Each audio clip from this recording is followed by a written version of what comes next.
Hey guys! Welcome to this counseling video over Maslow's hierarchy of needs.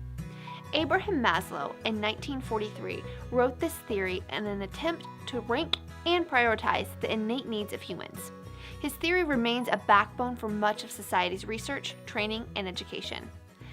This hierarchy is most often represented by a pyramid, with what he thought to be the most foundational needs at the base of the pyramid, and as you get closer to the top, the priority of each need decreases. It looks something like this. At the base of the pyramid, you have physiological needs. They're needs that are literally required for human survival. If these needs are not met, then the body cannot function, and if left unfulfilled, it will eventually lead to death. Physiological needs include things like air, water, food, clothing, and shelter.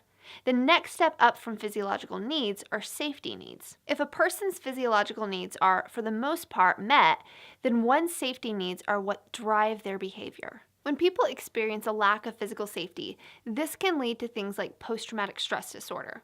A lack of economic safety can explain why people run towards job security. Safety needs include things like overall health, personal security, and financial security. When safety needs are met, Maslow says the next thing that they aim to satisfy is their need for belonging. However, Maslow points out that this need would appear to outweigh the need for safety in children. He calls to light a child who clings to an abusive parent as proof of this. If a person's need for belonging is neglected, it can affect their capability to have emotionally deep relationships within friendships, family, and intimate relationships. The next level in the hierarchy is the need to feel respected or to have self-esteem.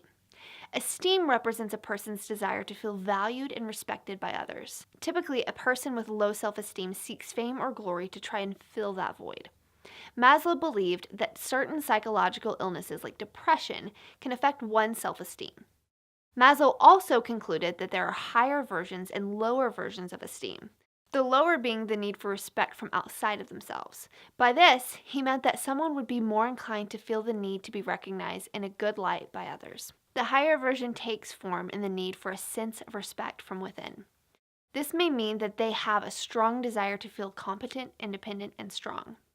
The higher version would rank above the lower in terms of the hierarchy. After the esteem needs were met, Maslow believed that they would then have the ability to see their full potential. He called this self-actualization.